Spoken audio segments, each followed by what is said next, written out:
Welcome to The Authentic Space with me. I'm your host, Kyana. With over 22 years of experience helping people to grow and heal professionally, I'm not just here to talk. I'm here to teach you how to think deeper, choose wiser, and connect better. You ready? Let's grow. So listen, what do we do when love isn't enough? Right? What do we do when care isn't enough? What do we do when support is not enough? I don't know about you, if you have ever had to support, love, care for, whether it's a family member or a loved one who struggles with addiction, right? Have you ever had to care, love, support a loved one, a family member, a friend who is constantly caught up in toxic relationships or toxic interactions, right? Have you ever had to be connected to someone who you realize no matter when you talk to them, what you talk to them about, they complain, they constantly blame, it's almost like they are stuck. And no matter how much you try to help them, no matter what it is that you try to do, it's never enough. That is so hard. Why is that hard? Because even though it seems as if though they don't care, you care, right? This reminds me of my mother. My mother was addicted to drugs and alcohol since I can remember. And growing up, it was so hard for me to understand, especially as a child, because I know for me, I didn't feel loved. I didn't feel wanted because my mother's focus was more on herself and it was more on her addiction. Now, I didn't understand what that meant until I got older, of course. And even when I got older and I started to realize what was happening, especially when I went off to college and I came back, because I got a taste of a different environment. I got a taste of being around different individuals. I got a taste of peace that I had never experienced before. And coming back and not only that, I've gotten more education now. I am now taking classes that's helping me to understand how the mind thinks, helping me understand development, helping me understand addiction in a certain type of way. So when I come back home, I'm in a level, I'm in a different level of awareness, but I still can't help my mother. Love wasn't enough. Care wasn't enough. Support wasn't enough. And so much so I remember a particular day, my brother, who's 8 years older than me, I was started working in the community, starting to support people, help people. And we said we was going to do an intervention because at this point, my mother was skin and bones. And every time we would interact with her, she would be angry or she would be drunk or she would be high out of her mind. We had to do an intervention. We go to her apartment. And as soon as we get in there, she's asking us for money. We're like, no, Mom, this is what we got to do. This is what needs to take place. Remember, we're talking about when love isn't enough. And she gets irate. She gets mad. We tell her, because now we're like, Mom, you need to get into a program. Here's some programs we have. We're going to take you. And she becomes, I'm talking about upset. She starts cursing, calling us out our name. What the y'all doing in here? Y'all not my kids. I don't have no kids. Y'all are dead to me. Mind you, I'm 22, 23 at this point. That's hurting my feelings. And I don't have emotional management like I do now, honey. And I start instantly crying because not only is she saying this, but remember, my mother is also looking very fragile. She's looking like her life is about to come to an end. And we're like, we're still, I'm crying, but I'm like, Mom, please do this. Mom, you can't take this anymore. You can't keep doing this. And my brother's like, Charlene, you got to be able to do something different, man. It's not helping. And finally, she just said, like I said, she was like, y'all not my kids. People wouldn't do this to their mother. Y'all are dead to me. Get out of my house. I couldn't take it no more. I burst out. I'm crying. I'm already crying. I leave. I get in the car. I'm crying my little eyes out. I don't know what's going on with my brother in there. My brother gets in the car and I'm still crying. He gets in the car, slams the door, and then he puts his hand on the steering wheel. And then out of nowhere, no. He puts his hands on the steering wheel, and for whatever reason, I'm crying. I look over, and his knuckles are bloody. And I go, "Oh my God, what did you do? What did you do?" He said, "I didn't do nothing. I didn't hit her. I hit the wall." Because when you are in a space where you feel like you cannot do anything to help the person that you love, you lash out. That anger comes out because he could be angry because of what she said.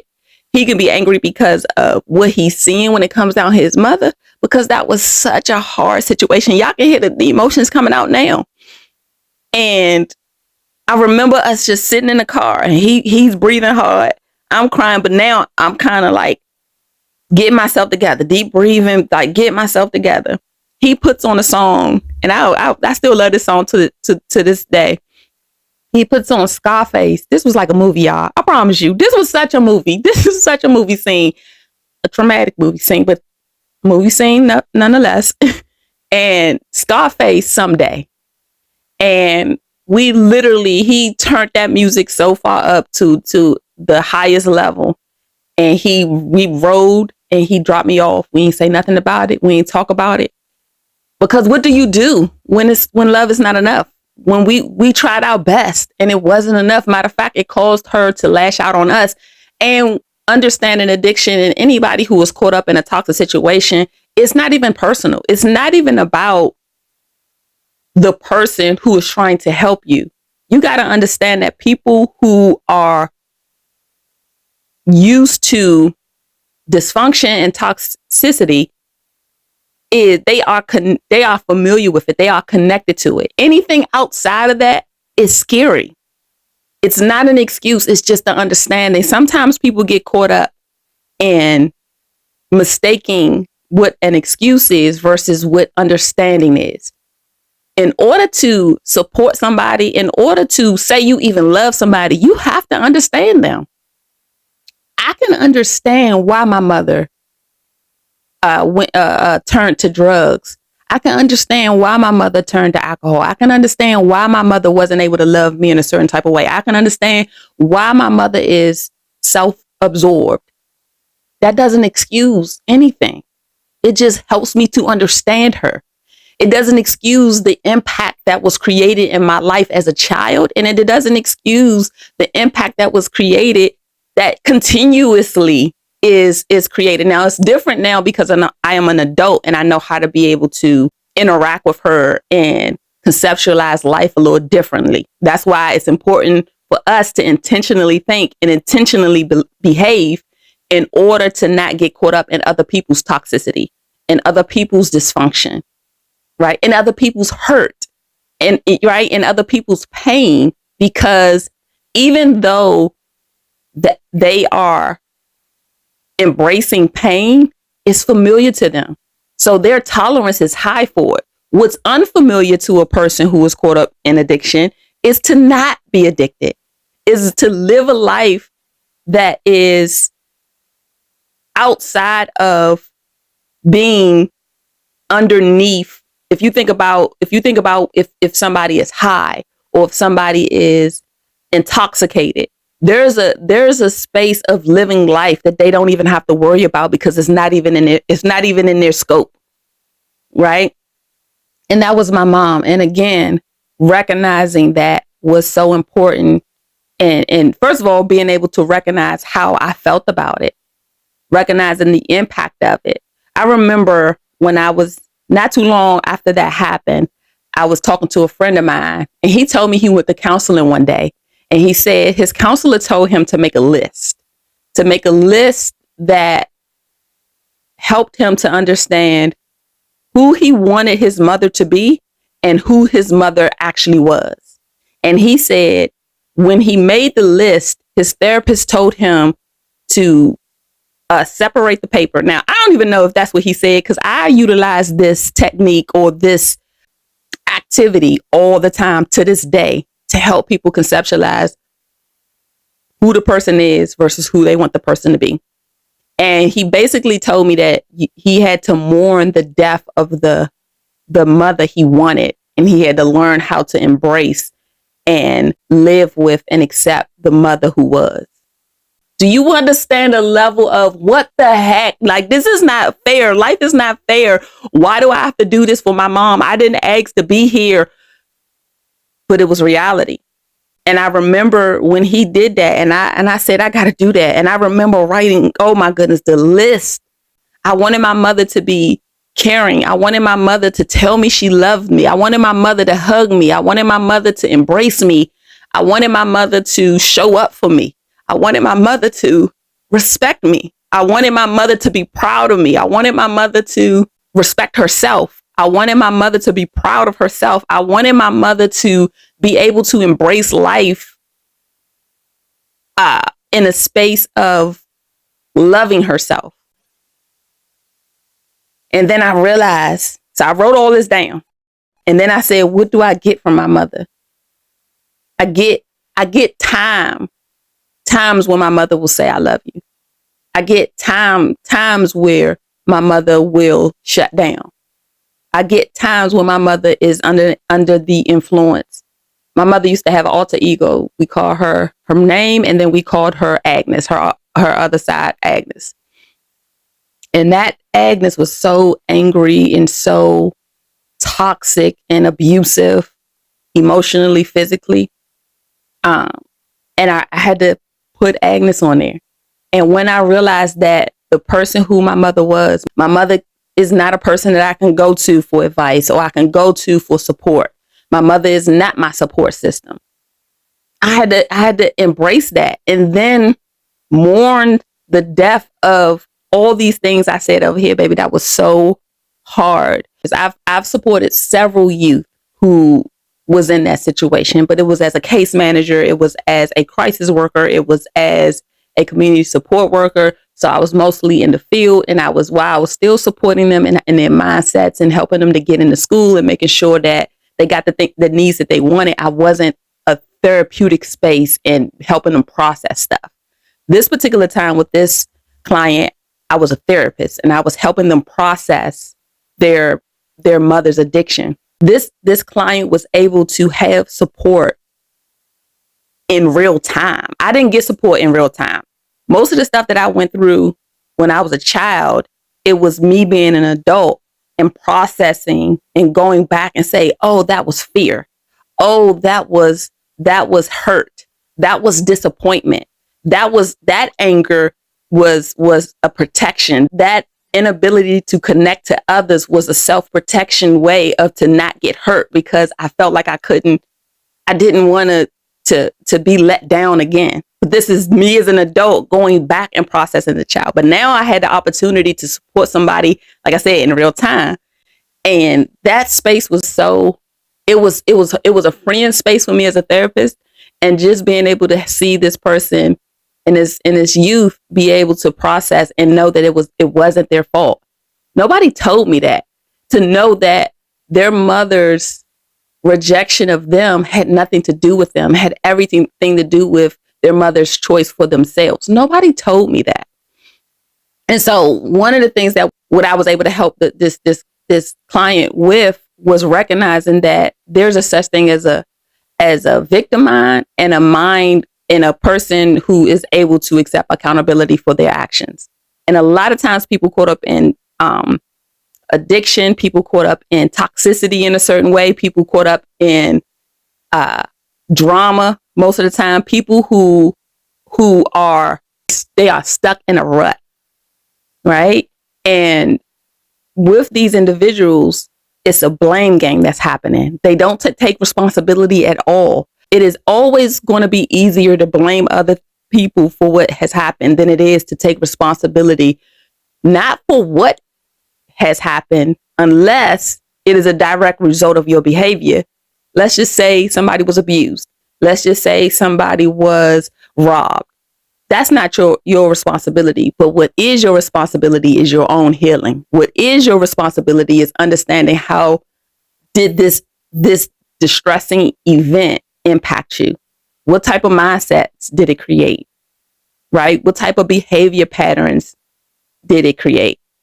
And now it's your goal and your role, no different than what I had to do. I can blame my mother all day for the impact that her behavior had on me. But how does that help me move and be the person that I can be proud of? Think about it. So once I understood that my mother had a victim mindset, and a victim mindset is something that causes a person to feel powerless. It's nothing that they can do. They are always in the space of somebody doing something to them, and they are never the aggressor, right? Even in the space of that story where my mother is like, you guys are not my kids anymore, cursing us out or whatever. That story can still be told from the standpoint of we ganged up on her, right? Because some people, when they are so connected to that familiar toxic source, anybody that tries to separate them becomes the enemy. So they can't even see objectively that what you were doing was love. Typically, people only see that once they let go of the substance, once they let go of the toxicity, once they get out of the relationship, does the person who was in the domestic violence come back and say, you know what? I was tripping. You know what? Here's what was going on. I couldn't see that even though he was hitting me or she was hitting me and taking my money or continuously cheating on me or continuously being manipulative, I couldn't see the fact that they wasn't loving me. They was just wanting to get from me what I kept giving to them. Right? So that's why love isn't enough, because the love that you're trying to get them is not the love that they want. The love that they want, the care that they want, the support that they want comes from that drug, that alcohol, that drama that is created. Right? When their nervous system is triggered and high, you could become addicted to being in hyperarousal mode. Right? You need your stress levels to be high. Without that, you don't even know how to operate or to function. That's why love isn't enough, because the type of love you're trying to get is not the type of love they want, which sometimes can create in people a savior complex. I had a savior complex. A savior complex is when you feel like you gotta save anybody who's going through anything for any reason. Unfortunately, because you wasn't able to save. For me, it will be my mom. Right? And some people wasn't able to save their dad. They might not was able to save their brother, their cousin, their sister. And they have this complex to be able to say, if I can't save, of course, you don't know. You're not saying this. You don't know this is happening. You have a savior complex. It's typically unconscious. You just think you're a good person. You just think you're self-sacrificing. No matter what happens, you're going to make sure people are okay. And most people who are in the social service field, they may have not all. Sometimes most of us, even when I go to trainings, people raise their hand and say, I got my own issues and my trauma. And you get into this field because you're trying to save. Then you recognize that it's not my goal to try to save anybody. It is my goal to support. It is my goal to help. For me, personally, it is my goal to encourage, educate, and empower. See, in me working with people, I had to recognize that I was a change agent. I wasn't changing people. Because I thought that it was my goal to change people, it was my goal to save people, I would constantly suffer from burnout. Now, burnout is when the expectation is not realistic. Right? And so the thing that you have to do is bigger than your capacity. And what happens is sometimes it could be the organization you with, right? They're giving you too many things to do, too many tasks to do.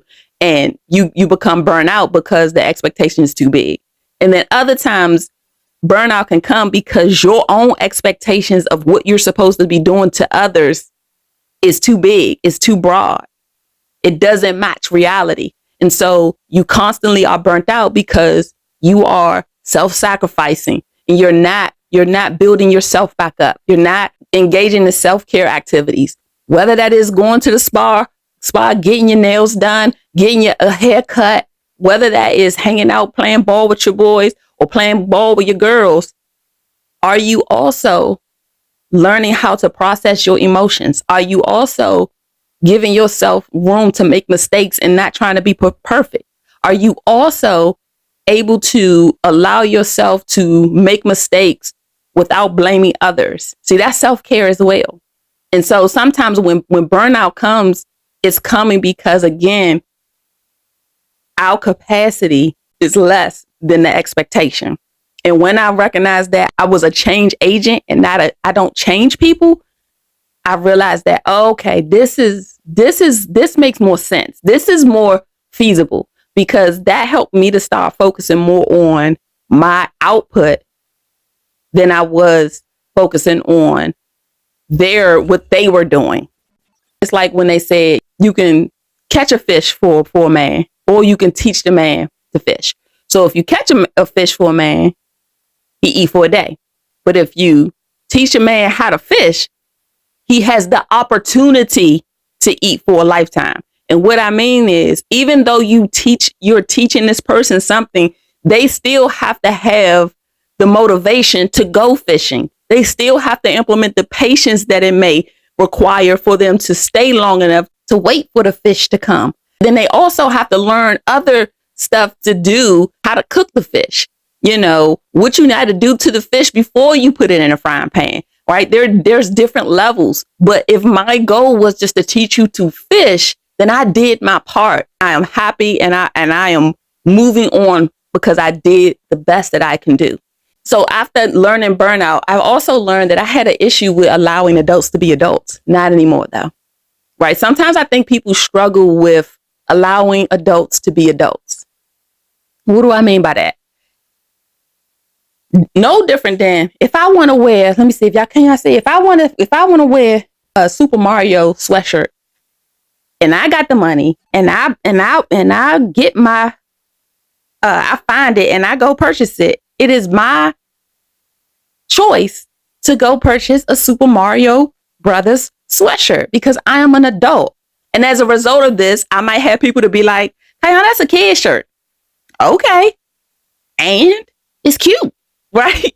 Or if I'm an adult, guess what? I get to make a decision to get in a toxic relationship.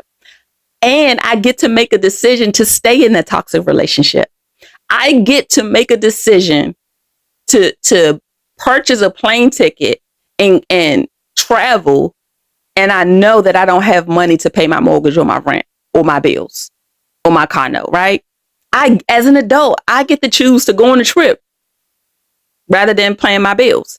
As an adult, right, you get to make decisions, and with those decisions that you get to make, we got these things called consequences. And this is where we get caught up where love isn't enough, is because if that person is struggling with addiction, if that person is struggling in a toxic relationship, it's learning the difference between love and enabling. Right? And so when you give people room to be an adult, you take away that enabling piece. I still love you, but I'm not going to enable you. And for a long time, I would feel like I was loving my mom, but I was really enabling her. You know, it was probably, I was probably in my maybe late 20s when I finally decided to stop buying my mother cigarettes. If my mother was diagnosed with cancer, does they say it was lung cancer? I know. See, I'm telling you about intentionally thinking. I know that I will struggle with feeling like I played a part in that. I have no desire to play a part in the possibility of her developing lung cancer. It felt like love to her because I was giving her cigarettes. When I stopped giving her cigarettes, I now don't love her. Get out her face.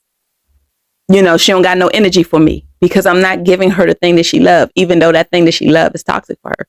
Now, if she wants cigarettes, she wants cigarettes. She just won't get them from me. I also had to accept the fact that a possible consequence is that my mother would shut me out again. And that's hard. When you are trying to support somebody you love, the reason why we stay enabling is because not only do we not want them to think that we don't love them, but we don't want to lose the little bit of love we actually do get from them.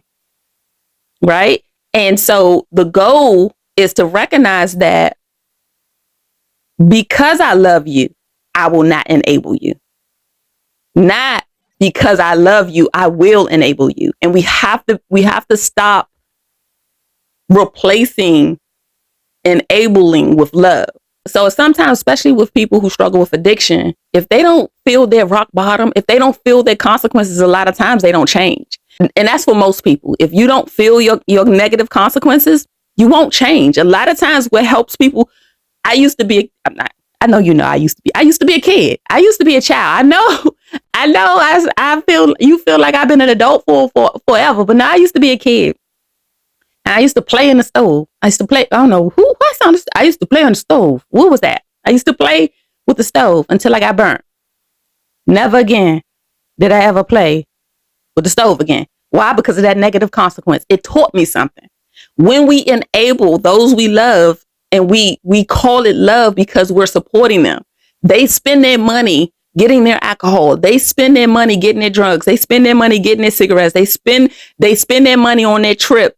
They spend their money on whatever. And we keep coming through for them and making sure their bills are paid. And codependency is where people get lost in their relationships with their loved one.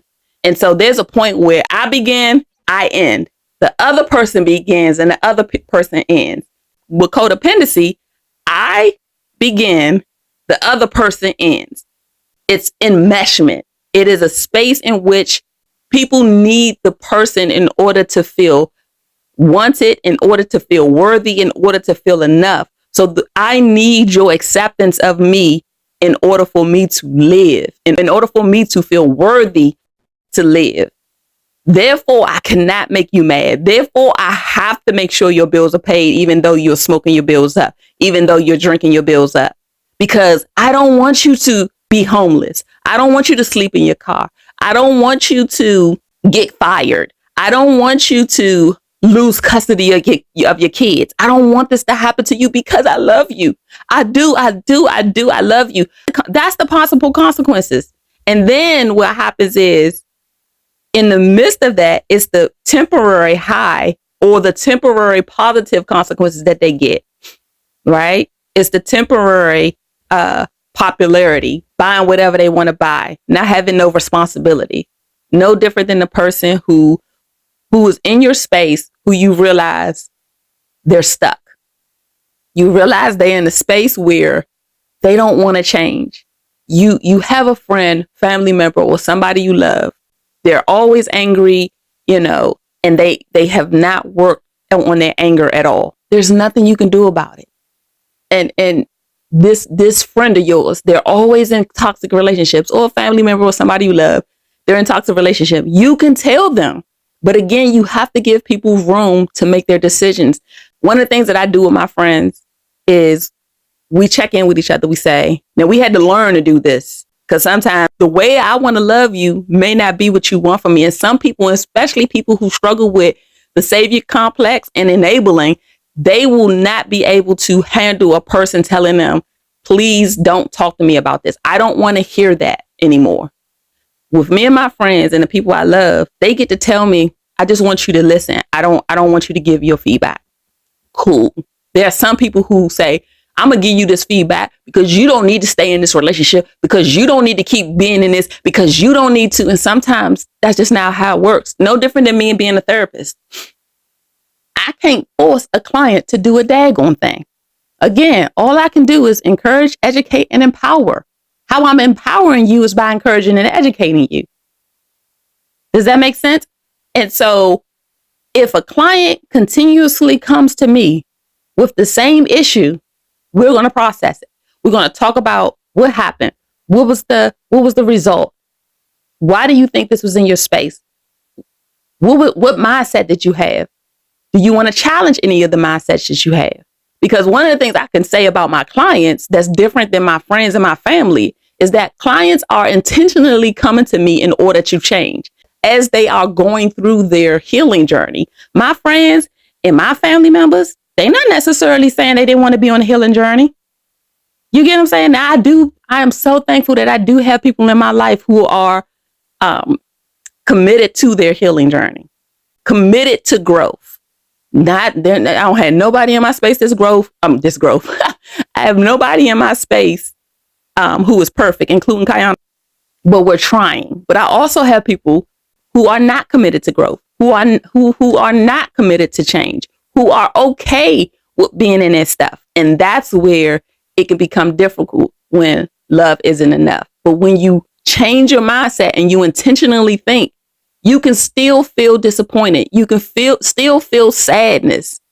Then you manage your own disappointments. You manage your own sadness.